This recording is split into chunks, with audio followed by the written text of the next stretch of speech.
Hello, everyone. Welcome to Parenthood, the podcast where we embrace the beauty, challenges, and the delightful chaos of parenthood together. I'm your host, Neha Garg, and I'm so glad you're joining us today.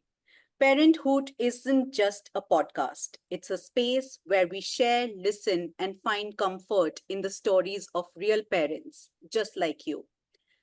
Today's episode is particularly special because we have a wonderful guest with us, Rupleena Bose.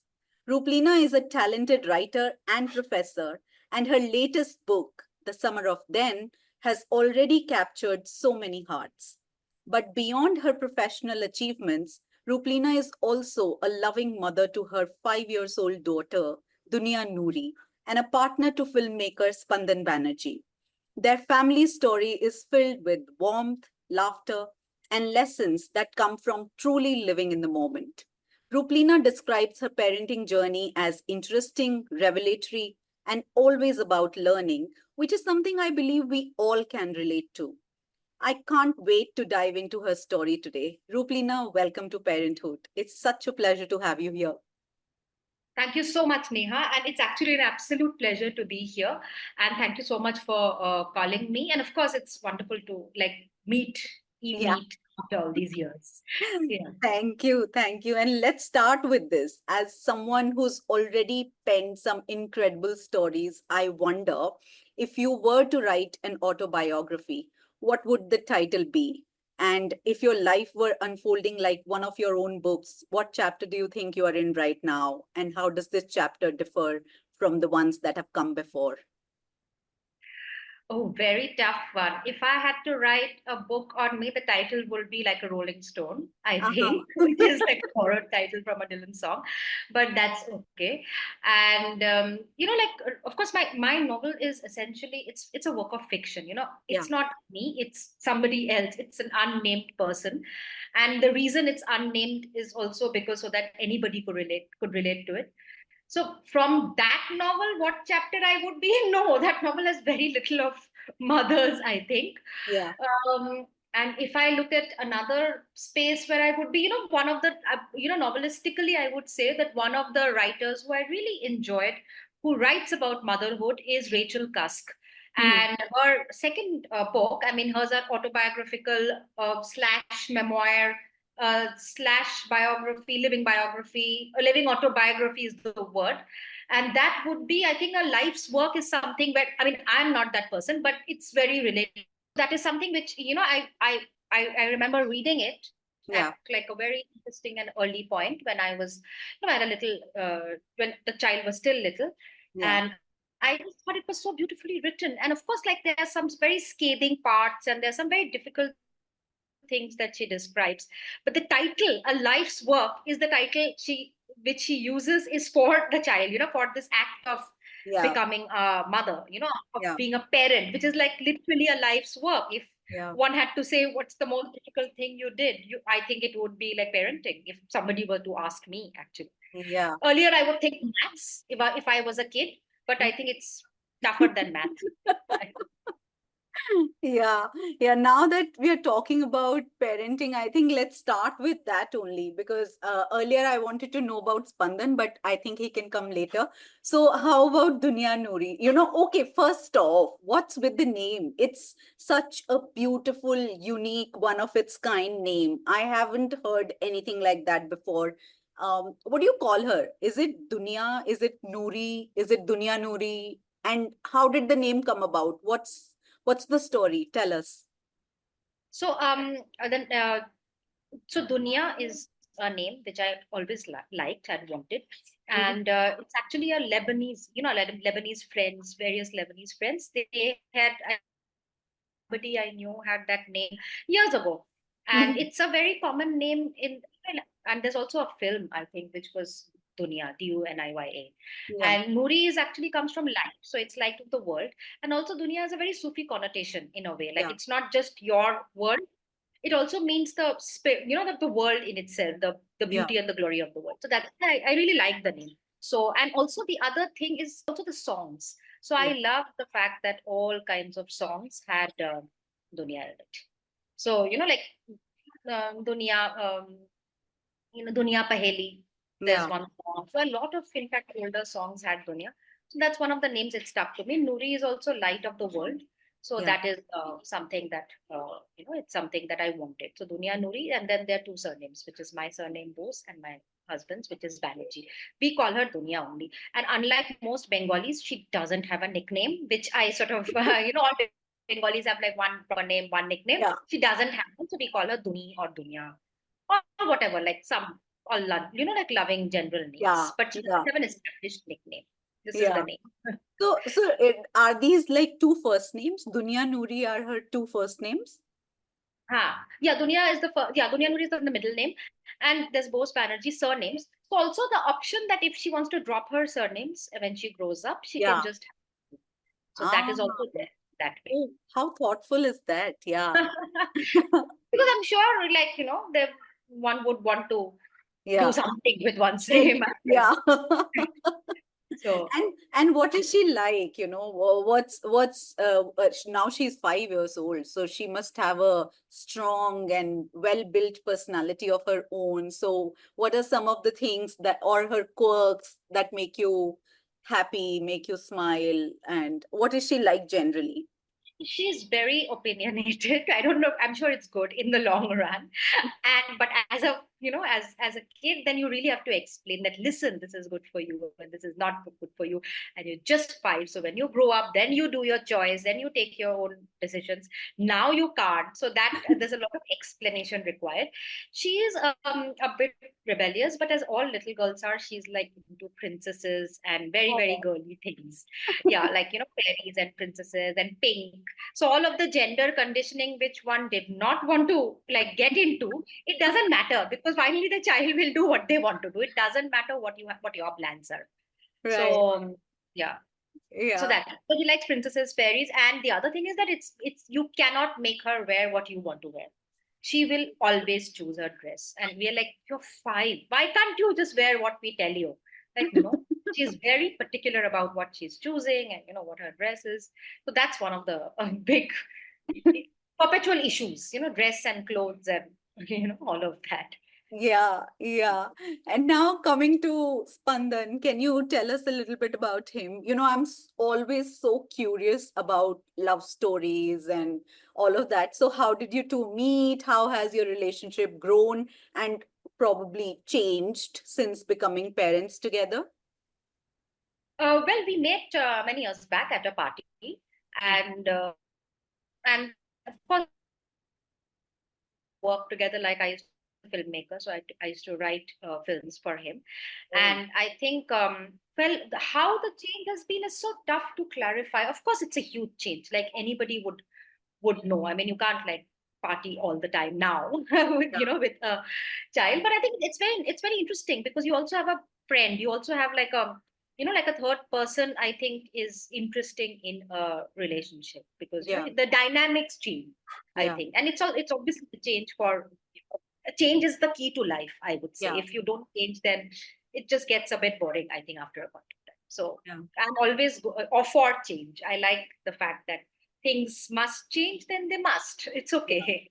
Good change, of course. A good changes we all like, I think. Yeah, yeah. And how's the vibe in your house? Oh, you have two houses, right? So tell us about that also. How's the vibe in Delhi? How's the vibe in Goa? And what makes your family life uniquely yours? I think one key point is that the way we also interact, we also like talk to Dunya as like really grown ups too. Our Yeah. choices are very specific. Like, I teach, I write. So for her, this most exciting thing right now is the fact that Mama's book is out. She Uh-huh. knows the title. It's Summer of Then. She knows. And she's always talking about how she will make a book when she's going to grow up. She will Yeah. draw. She's majorly into drawing right now. Yeah. She loves art. And as I assume a fair number of 5 year olds would, but she's quite good at it. I would say that she sits down and she's, like she sits down and does her drawings and all. Yeah. And so right now, the most exciting, I think the unique thing is the things she's exposed to, I guess, because she thinks that every parent, mother is a professor. Yeah. And she thinks every mother is a writer, which is nice. I mean, Mm. nice to think that. Yeah. So, and she's also exposed to a lot of interesting kind of people because of our profiles, I feel. Right. Like our friends who are artists. So as of now, she says that she wants to grow up and be an artist. But that Yeah. changes the next day and she wants something else. So you know how Yeah. kids, Yeah. it's Yeah. like a constantly evolving thing. Kids, even we keep changing what we Yeah. want to be in when Yeah. we, Yeah. at some point, right? Yeah. Yeah. So, so that is one thing, and in, of course, Delhi is much more school and work oriented. Like days pass in this whole, going to school, coming back from school, doing this, doing that. Goa is very flexible, easy, Yeah. also space in terms of, it's like much more with nature, which is wonderful for kids. And Yeah. she spent most of her years, like she was born in Goa. Yeah. Dunya was born in Goa and she stayed there pretty much till she was 4.5. And Uh-huh. now she's understood the difference that Delhi is school and work and Goa is holidays. Uh-huh. So that is something that she's understood. Yeah. And of course, the fact that animals, flowers, plants, nature walks, she never saw a shop till she was 4.5. Yeah. The village, chota sa dukan, the tiny village grocery shop is something she saw, that she saw Delfinos, which was one supermarket far away, 30 Yeah. minutes away. And that's it. She'd never seen a mall. She'd never seen too many cars or buses. So I think that was a good thing. So just the fact that going to a shop wanting to that doesn't come naturally to her. Yeah. Because she was not exposed to it. There were no shops there, Yeah. where we lived in a village. We still, Yeah. like, the house is in a small village. There's absolutely nothing. I mean, you can't even imagine, I think, Yeah. living, somewhere here. But at Yeah. the same time, clean air, fresh air, but very little commodities were Yeah. available to her. Very little. Whatever would come, he would choose, and it would come via Amazon or something. So toys, like I think 1.5 years. Even when I see the toys, when I come to the city, when I have come to the city, when Yeah. I see those things, I'm like, oh my God, I never knew these existed. Because a Yeah. particular kind of toys only like would buy, which like magnetiles, Yeah. non-battery, those kind of things. There was no Yeah. you choose Amazon and you buy, or you somebody passes it to you, like hands it to you. So Yeah. it was very different. Of course, now in a big city really catches on to you, I think, Yeah. quite fast, I think. So Yeah. yeah, but So how? till she was quite simple life, I Yeah. think. Very simple life. Yeah.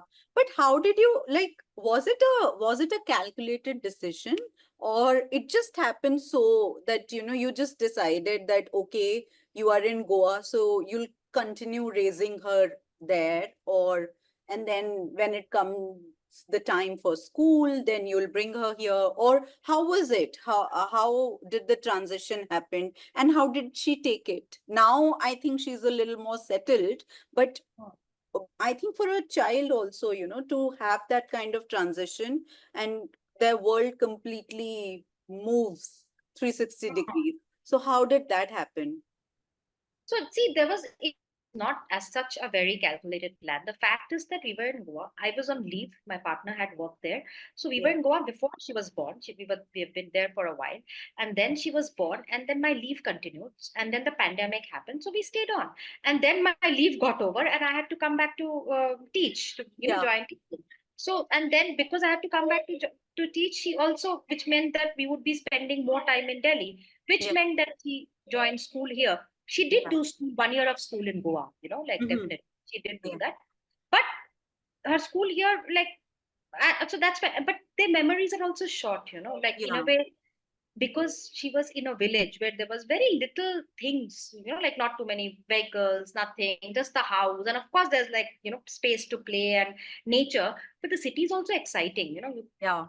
for a child, something so new, like so many shops, so many cars, so many things. A lift, she'd never seen an elevator, she'd never seen a Yeah. mall. So that way, people, I mean, kids also take to it, right? Because Yeah. village, finally, it's like cows and dogs and nature, and we choose that life. But for Yeah. her, she likes the city life as well, I think. Yeah. Yeah. So, And, so and she's okay, yeah, with it. and Yeah. Spandan is also in Delhi now. Well, he spends more time in Goa, I would say. He does a lot of to and fro. Uh-huh. Uh, but yeah, so half month kind of a thing. Okay. Half Okay. a month there, half a month there, Yeah. something. Yeah. And how has, I am really interested to know, Rupleena, like reflecting on your journey into parenthood, I would say, for the last 5 years. Were there any pivotal moments that, you know, those that shaped how you see yourself as a mother? Like something that tells you that, yeah, this is the kind of mother I am. Uh, I don't know. It's a tough one to answer. How do I?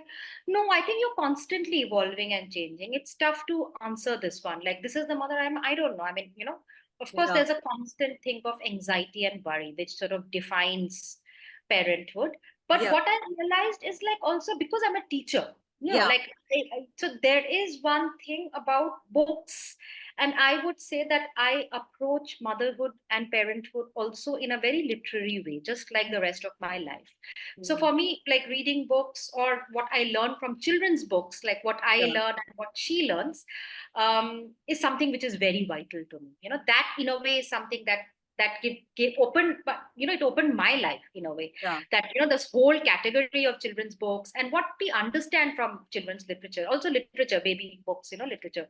Yeah. So that is something which the perspective of a child, for example, this Mog books are there, which is from the perspective of a cat, Yeah. and cat, the family which has a cat. And I was like, wow, so beautifully done, the simplicity of word language and how the child sort of comes in. Even the Peppa characters, every character is there, every kind of like single parent, Yeah. parent, both parents, two moms, like same-sex Yeah. couples, parents, all of this is there in Peppa. And I was like, wow, see, this is how you'd like your child to be, right? To Yeah. be embracing of all kinds of different, all kinds of people, to embrace difference. I Yeah. don't know how successful we are, because finally, it's a person's own choice. Yeah. I like the fact that that so a lot of my mother understanding of being a mother or wanting to who I want to be also comes from the books. Like Yeah. I would, Yeah. Yeah. yeah, I would aspire to be Calvin's mom, who's so cool and chill. I don't know whether I will be or not, but I'm giving it like one year, so Yeah. next, which is the age of Calvin. So yeah. Yeah. And is she into books? She is into books, but you have to read it to her now. You Yeah. know, but Yeah. she's definitely, yeah. She's got tons of books now. Her bookshelf is like overflowing, Mm. and yeah, from the very beginning, it has been like three books at night. She doesn't even know any other way. She just knows bedtime means three books, Yeah. and yeah. So it's been a vital part of her life.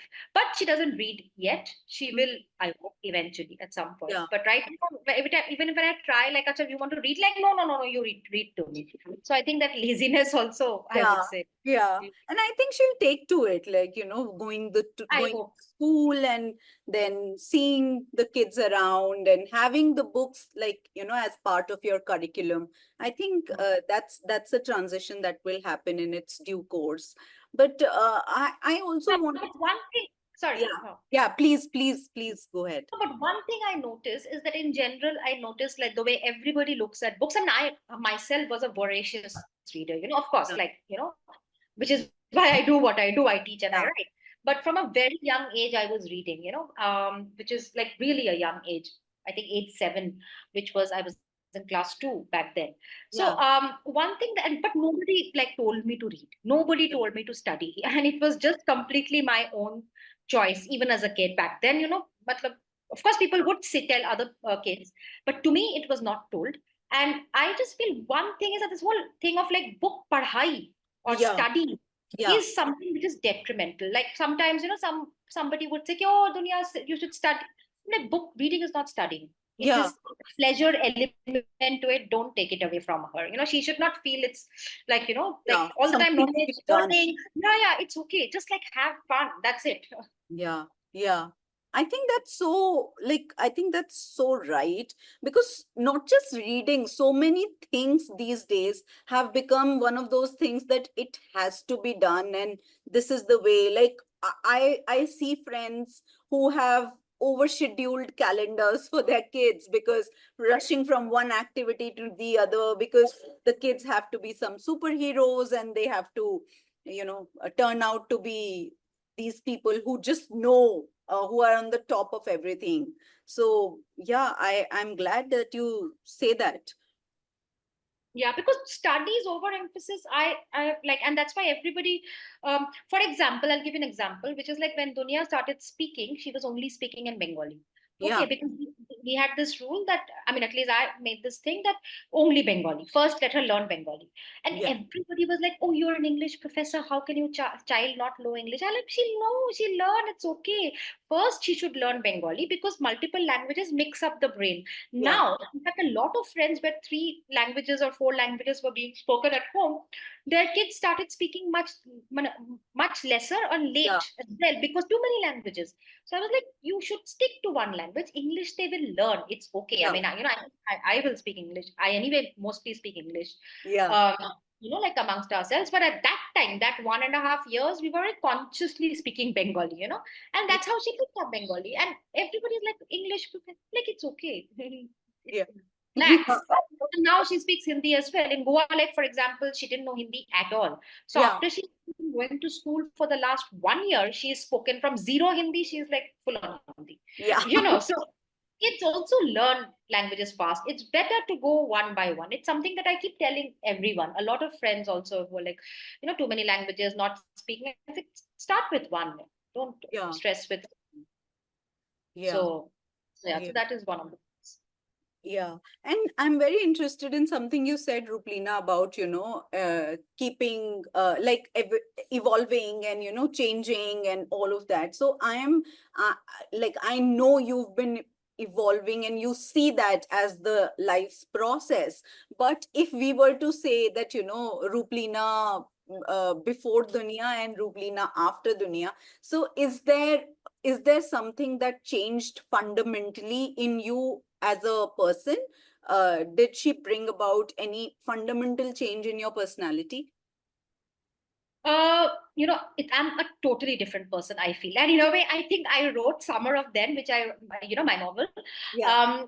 Started writing Summer of Then in April 2020, May 2020, because I Uh-huh. thought the previous manuscript I'd finished in 2019 very neatly. I finished one draft and I thought, okay, I've finished one draft, now I'll have a kid and I'll go back to it.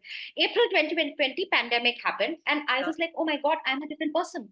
I cannot go back to that manuscript and rework it now. I have to write something afresh, which is me now, like, Yeah. and the author has to be like the me of the present, and the Yeah. me of the present has to write a new thing. I can't go back to something which I'd written because my voice is different now. Yeah. And in a way that it's more mature. My notion of time has changed, which is again very important. My notion of what what 10 years mean in a person's life, because I was thinking when okay, how do I put this novel together? And that the first thing I thought that if I am a different person now post my child, then I should also like start afresh with my writing. So Yeah. yes, significant change, I would say. But personality wise, yeah, I mean, of course you are the same person, but you are not the same person. I think it's Yeah. categorized. you Yeah. know like I'm the same person in terms of I'm free in my head or in my imagination, Yeah. and yet a completely different person who's completely sort of bound by uh, your This the little childhood, human being. like Yeah. yeah. So Yeah. yeah, so that. And also time is a huge thing, I would say. I mean, I took 3 years to write that first manuscript, and I was like, in 2020 I thought, what am I doing? Like 3 years? Who has that kind of time? Because there is like limited time. I think it makes you more productive, Yeah. actually. So I finish things because I know that there's just so much to do at all points of time.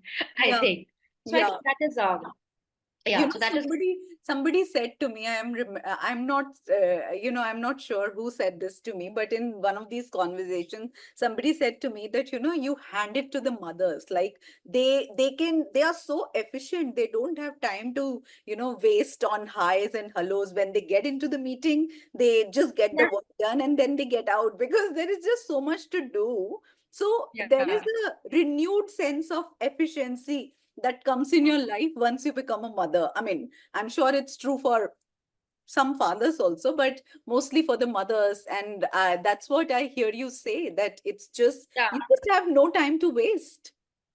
yeah. Yeah. And And the other thing I would say is hmm, that I looked at Kill Bill, the film, which was a yeah, favorite film of mine, which is that Quentin Tarantino's film, which has yeah, Uma Thurman, from a yeah, completely different perspective. Because you look at it like she gets up from coma and she does all that, and she finally gets to her daughter, and at that time it feels like fantasy. And when you see the film after you become a mom, you know, of course she's a superhero. That's exactly the point. Kill Bill is about motherhood. yeah, Nobody mentions that to you, but yeah, precisely that's what it is. It's the like the revenge or whatever, like yeah, the urgency and the fearlessness of motherhood, I yeah. think. So, yeah, that was yeah, so I sort of started looking at everything in a different perspective, I think. Yeah, Yeah.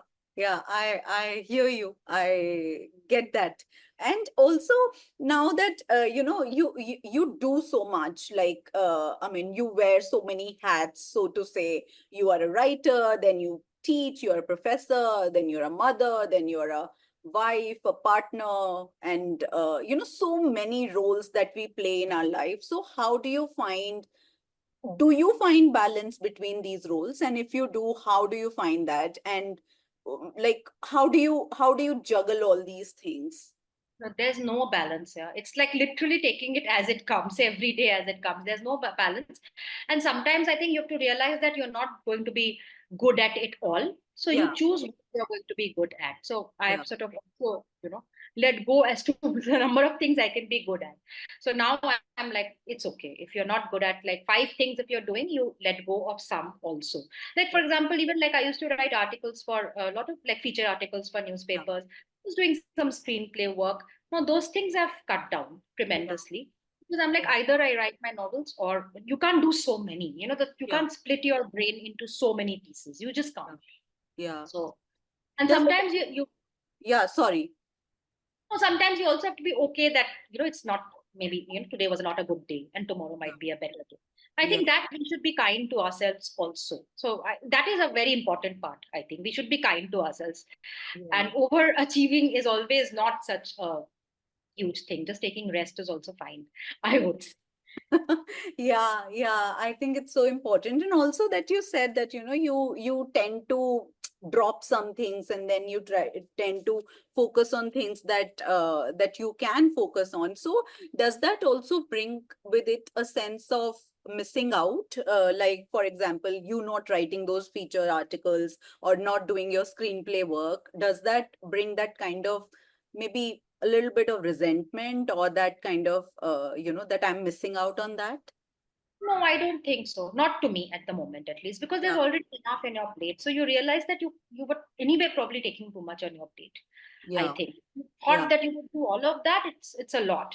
So yeah, what you're doing, like your home and your whatever, your work and whatever gives you pleasure and your yeah, identity. So yeah, like for me, writing gives me great pleasure. So I think we should also, and if you're like stressing, I mean, I found myself like every time somebody would say, why don't you write an article, and I would just spend too much time thinking about it and stressing and not doing, which is not my nature. I do it on quickly. Then I yeah, thought maybe this is not the time for it. There might yeah, be a time that will come. Now is not the time. So yeah, that I think we should also gracefully allow ourselves that that is what I guess change and evolution is. We should yeah. gracefully allow ourselves that maybe this is not the time. It's all right. Yeah, yeah. And like this is about work and what you want to do, but also about finding time for yourself. I think that can be very tricky. Like this is this whole I think blown out of proportion concept of self-care now, and it's been glorified like nobody's business. But what does self-care look like for you? Do you get time for yourself, and how do you, I mean, if you do, then how do you carve these moments for yourself out? Self care, which is also, if there's a physical part to it, then Yeah, I'm not sure whether I'm doing a good job with self care or not. One should, of course. I'm yeah, not sure whether I'm doing a good job, yeah, of course. Also because your notion of self changes. Like yeah, there's so many selves now. Like yeah, it's a split self. So yeah, for me, actually, the only self care that I practice is like I read what I feel like and whenever I feel like. So I think that's the self care I practice. The other ones, or if you want to buy something interesting for yourself, maybe that's self care. It's consumerism, yes, yeah, but that could also be self care.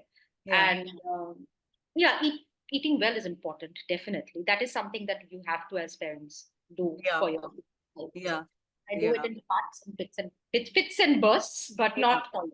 I should. I know that. Yeah, yeah. And do you have a typical day? What does your day generally look like? My typical working day, which is where everybody's work, where like there's a school Yeah, day and a teaching day, is usually either me or my husband. We drop Dunia to school, and then which is at early in the morning. Why God knows why schools are so early in the morning. Never mind. So which is really early. So then I drop her, and either if I have work classes at that time, then I go straight off to college to yeah, teach, and either of us pick her up usually at which is around 1:10, yeah, and depending on whose schedule is what. And yeah, then when you come back, then it's like then it becomes also child oriented, like yeah, food, and there's so many chores that you have to do when you have a kid. Like it's not optional; you just have to do, and you get used to it also. So in yeah, a way, it does give you a bit of a structure. So this is meal time, this is bedtime, this is this time. So there is a natural structure which happens, yeah, which after I think the child is 3, till the child is 3 years old, I would say it's much tougher. yeah, I personally think the early years are really much tougher. After you're 3 and after the child is 3, it's slightly more organized also, in terms of they also can speak and communicate, and they're also able to do things what they like the play that they like, or the things yeah, that they, and you are able to structure it better, I feel. yeah, So my typical day is that picking up from school, or either of us do that, and then the usual like food and bath and all of that. Then evening a bit of a play, and then of course like geared towards bedtime, because the next day is school. And yeah. somewhere in between, find time to read or write, I think. Yeah. Yeah. Yeah. And Ruplina, I'm very interested to know because, it's you and Spandan and then you're raising Dunya. So, and as they say, it takes a village to raise a child. So, who's in your village other than the two of you? And like, how have they supported you in your journey in the last 5 years? So we have a very like small village, to be very honest. Yeah. And my mom, who's basically, my parents live in Calcutta, so my mom keeps coming down to help me. Yeah. And from the very beginning, it's been like that. And that's what it is, because other family, they cannot like, we don't have siblings, so it's very Yeah. different. So Yeah. yeah, and then you have your the help that you get, which is Yeah. your living help, or Yeah. the person who comes and cooks, and we are extremely reliant on them. Of course, Yeah. without that, it's impossible. Yeah. Yeah, yeah. And I'm very curious to see you from Duniya's perspective. So, if she were to describe you, as a person, what do you think she would say? He would say, "Mama is always with a book." It's a big fat book. That is the joke all the time. The mama is always with a big fat book. And recently, I organized my table, which had too many of her things. I said, Yeah. "Listen, I have to, like I really have to work on this table, so you keep your toys elsewhere." She said, "Okay, fine. After you finish this book, then I'll get the toys back." I said, "Yeah, fine." So yeah, it had to be like, okay. So that's how she would describe me. Other than saying that, she whenever I tell her that, okay, you're taking too much time, come fast, she'll say you're mean. So other than that, I think it's like, yeah. Okay. And do you recall any particular memory or incident, in your parenthood journey where you felt really overwhelmed and, maybe it was a very challenging moment? And what happened? How did you navigate through it? If it is a constant anxiety, you have to just live with it. And also when kids fall sick, it is one of the Yeah. worst experiences. I mean, so that obviously has come, and there's nothing to negotiate. You just feel miserable. That's it. Yeah. And that's about it. And you just feel miserable, and you feel anxious, and everything else in your life pretty much sort of is stalled till the Yeah. kid gets better or Yeah. whatever. Yeah. So Yeah. that's one of, Hmm. yeah. Hmm. It's a constant anxiety, I would say. Yeah. Yeah. I I hear you. And Rupleena, as a writer, you must find inspiration in the smallest of moments, especially when they come now from Dunya. And I think children have this wonderful way of seeing the world that can surprise us in the best possible ways. So can you share some of those things maybe that where she has inspired you to, maybe take a note of something or has caught you off guard or make you pause and see things differently? Has it ever happened? Yes, so many times, because children also bring in a fair bit of like sort of magic, because they like magic and the whole thing of like, and they're also very resilient. Like they know how Yeah, to adapt. So yeah, adaptability is something that you learn from a child. Like, ye nahi hai, they'll take something else. That's if that's not there, okay, fine, we'll do with that.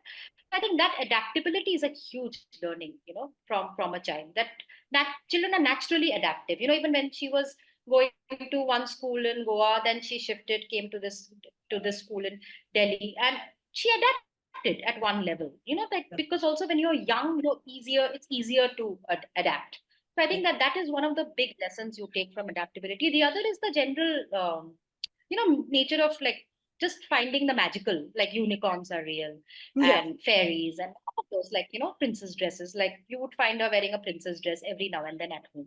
yeah, And I'm like, Dunia, we're not going out. Like, so what? I'm going to wear this. I'm like, yeah, of course. True. So how we are not going out? Why not wear a princess dress, right? Because yeah, when you grow up, you'll probably never wear a princess dress. I mean, I did, but I don't. So yeah, yeah, why not? Let's not this thing. yeah, So yeah. those things are.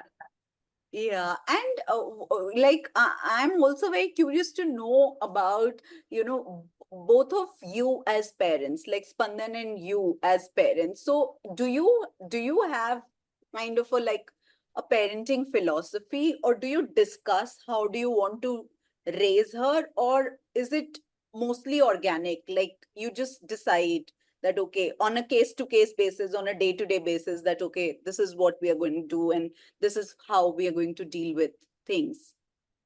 It is organic, I would say, but also I would say that as my partner Spandan, I mean, I think one thing that he keeps telling me, don't sort of push your stress on the child or whatever the situation is, like this is not Yeah, happening or something. Then don't load her with the burden, just let her be. I think that's something which is a constant learning, which sort of he brings in the calm that he brings in, I would say, is very important, because I think as mothers, you are over anxious. At least I yeah, am. I think all mothers are. yeah, You're too bogged down with the anxiety and the. So a lot of times the easy, breezy things of life we miss out, which I yeah, think Spandan gets in. Like be it the music that he plays or the art that he also draws. He's also an yeah, artist. So those yeah, things are the nicer things. Unlike, I would say, Kacha, do this, do that, or which sometimes gets too much, I think. yeah, yeah, So yeah, so that often can't be discussed, but you notice it. I do realize it, I yeah, think. yeah. And like looking back, has there been a small moment or something that has surprisingly has had a big impact on your life as a parent? That is when it sort of completely shifts, the Mm. perspective shifts of Yeah, what life is or what life is going to be. I think that is the complete life changing moment. The other is when kids start to speak and when they express mm, themselves. That is something which is very interesting, because expression, you realize that they are their own people, they are their own entities. They yeah, have their lives, they have their own opinion. So that always surprises you. Like yeah, day to day basis, when she would say something, it would just be it's like a surprise. yeah, Like just so many things. Now I can't even remember what they are like, but so many things. The way she observes things, the fact that kids observe. Like one thing is missing. Say, for example, one table has been from here to there. Instantly, she would say, "Kyo, Acha, you shifted it there. Why?" I'm like, "Okay, you noticed also. Even I didn't notice." yeah, So something like that, or the pattern on a bed sheet, or one earring which you have. Oh, this is very pretty, mama. So you don't even notice that. What you realize that the child, because they are looking at the world with a fresh perspective, that yeah, they notice things much more than you do, because in a way you are jaded. Like you, as in, like, a lot of things, the unfamiliar is very interesting for them. For yeah, us, we sort of familiar with that. So Yeah. also the first time ice cream, something which is fascinating for a child. Yeah. The taste of ice cream. We all love the taste of ice cream, but the joy in a kid like going for an ice cream is something else, which is a beautiful moment, I think. Which is Yeah. like the other day we went for ice cream and she like dressed up and all of that, and we are going to an ice cream parlor for a with Poppy is what she calls her father. Like we're going for a ice cream date. I'm like, oh, how Oh. nice.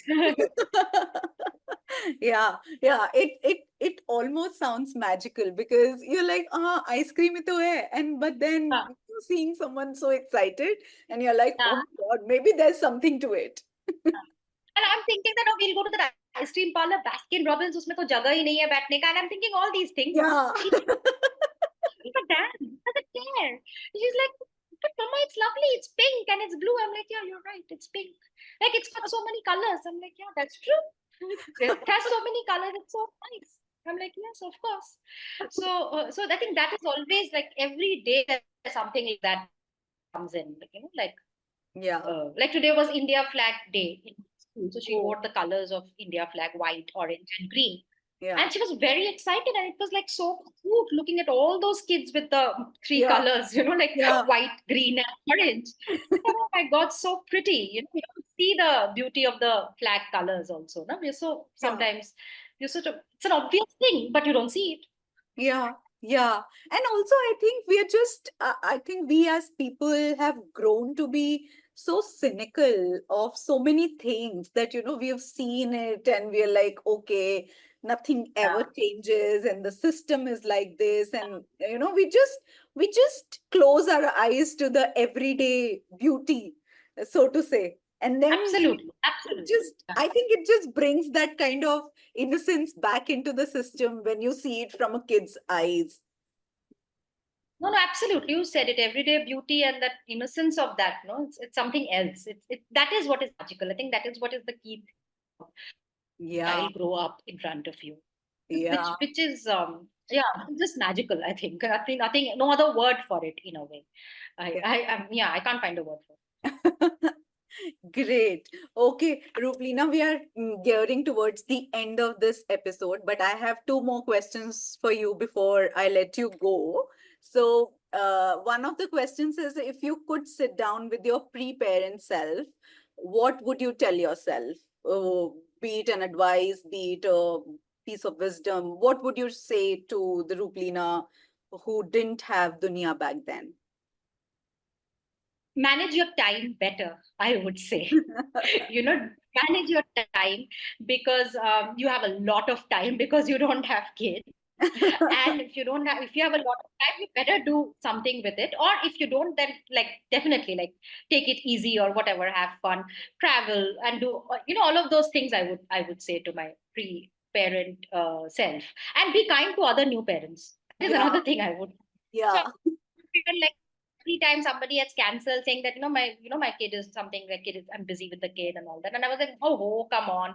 Or whatever I've said, I want to go back and apologize to all of them. Like, listen, I didn't get it, man. I now get it. Anybody who said that, we have to do school, tomorrow is school day, we can't do it to go out today. And I want to say, I get you now. I Yeah. understand what you meant at that point of time, I think. Yeah, yeah. I don't know how can non-parents actually understand that? Because I think that's one thing that I have constantly heard from all the parents, and I have experienced it myself, that you just don't get it till you become a parent. But I really wish there was a way that I could understand without becoming a parent that what it is like. Yeah, I don't think one can. Maybe one can. I don't know. It feels like a generalization, right? To say, I mean, it Yeah. just feels like the wrong thing to say, right? That, oh, you Yeah. don't get it if you're not a parent. Every Yeah. time people have said it to me before, and I've said, oh, come on, that is Yeah. no answer. But the fact is that part of you, that self, it changes Yeah. so dramatically. You really can't explain. You really, maybe with people who have nephews and nieces can, or people who are very like wise and observant, they can see it. But Yeah. um, mostly that it's so internal. It's almost like it's mental and physical at the same time, and Yeah. I'm not saying just for mothers, I'm saying for fathers as well, Yeah. both parents, I mean, Yeah. that it's so deeply changing that, yeah, maybe there is no other way to understand without being a parent. Or, I wish it was. I agree with you. I wish that you could one could understand, but Yeah. it's just really different. It's almost like the world is divided into kinds of people, right? One for Yeah. parents and one for not, in a Yeah. way. And there's this big rift which is dividing these two categories of people, I Yeah. think. Not Yeah. for good or bad, not judging it, but I'm just Yeah. saying that Yeah.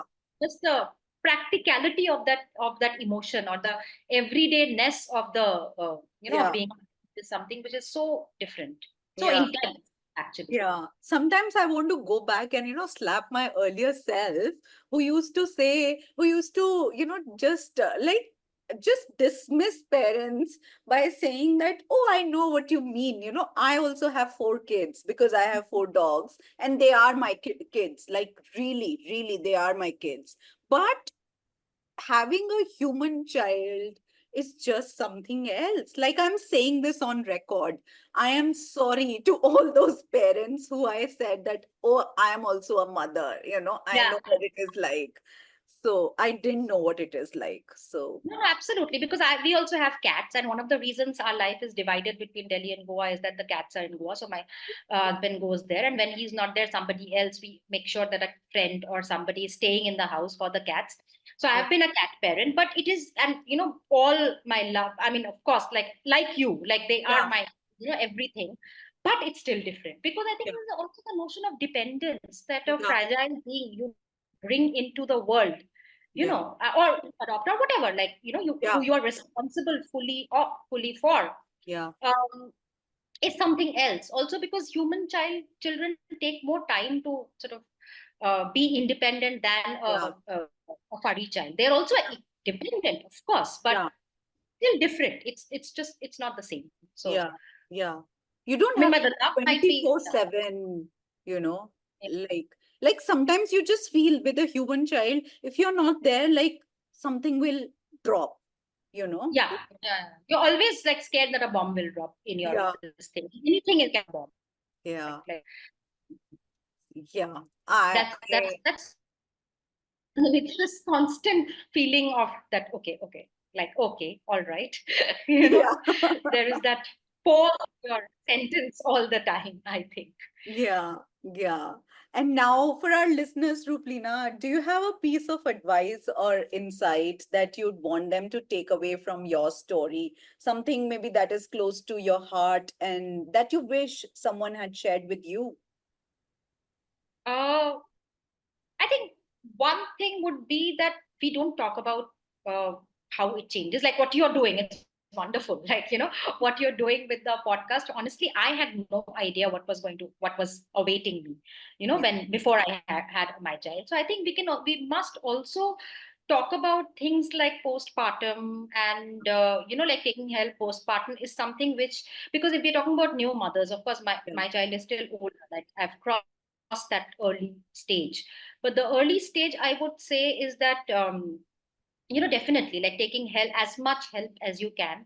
yeah, Sleep, the fact that somebody should have told me that you will sleep so less is yeah, something that I keep wishing that, I had known. What would I have done with the knowledge? I don't know. So yeah, so yeah, what will you do with that knowledge? Yeah, it's just knowledge. Okay, you don't sleep. I don't know what would I do, but it's something that one should also know. yeah, And also the fact that, the first year is a very difficult year, yeah, because you are changing. The child is really young, completely yeah, dependent on you, and so many, particularly simple things. It's also about the basic survival things which are yeah, essential. Everything else will come later, after the child turns one, and the first few months are about like feeding and surviving, and, yeah, like, just like hanging on to it, like hold yeah, on to it. Don't get stressed, don't get depressed, or if you are, take help. I think that is something I would say. I would also say that approaching it with a literary perspective really helped. So reading books, yeah, if you are that person. yeah, Also, with I remember watching that. what was that series? Now I'm completely forgetting that Mother Wala series, Australian, this thing. See, now I've forgotten also. So you forget. I think there's also the thing of you forget your early years very fast. I think, like by third year, you would have forgotten what you did in the Yeah. first year, We're I talking think. about years. I think it doesn't even take months and weeks to forget. Like, Correct, correct. yeah, Years to matlab, is a longer ball yeah, game. Yeah, yeah, you're right. It doesn't take even take some time to yeah, forget. That is one thing. And of course, self care, I think the most important in the early months, yeah, I would say. Early months, first month, particularly for both parents, essentially, obviously more for the mother, yeah, to take a break, take a pause, to even like 10 minutes and, like go out somewhere, just take a walk. And that is something which is very important, I think. yeah, yeah. I think I think you've summed it up so nicely, and I really really think that yeah, I really resonate with what you've said. That I don't know what I would do with that knowledge, because you have to go through whatever you have to go through, but it's Yeah, just, I think it's just super helpful to know, you know, yeah, yeah. what's coming. Yeah. Yeah. So thank you, Ruplina. Thank you so much. It has been an Not absolute at all. joy talking with you today. And I think your story is filled with so much love, wisdom, and the kind of honesty, that makes all of us feel that we are maybe a little less alone in this journey. And Absolutely. Yeah. yeah, And that is one thing that one should remember, that we are not alone in this journey. You also, it helps to like bond or have mums groups and those kind of things. Whatever WhatsApp group, I remember we had this Goa mums group at that time. And yeah, it was really helpful actually. For everything you could just ask, and it doesn't make you feel alone. yeah, Or I remember this website I used to look at called Motherly, which, you can also take a look. Very nice stories. It really helped, I think, yeah, at that time, just to feel that there is this whole, like invisible global community out yeah, there who are like in the same experience or in the same sort of journey like you yeah, are.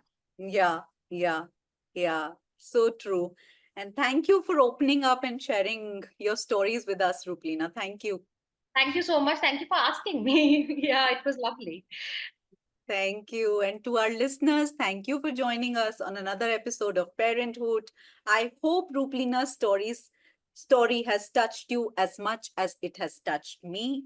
Remember, no matter where you are in your parenting journey, you're doing an amazing job and you are not alone. If you enjoyed today's conversation, please share this episode with your friends, subscribe to Parenthood, and leave us a review. It really helps us continue to bring you these heartfelt stories. And if you are looking for a supportive community of parents, follow us on social media for more inspiration, tips, and a few laughs along the way. Until next time, keep loving, keep learning, and keep cherishing those little moments that make parenthood the wild, wonderful ride that it is. This is Neha Garg signing off. Take care, and we'll see you in the next episode.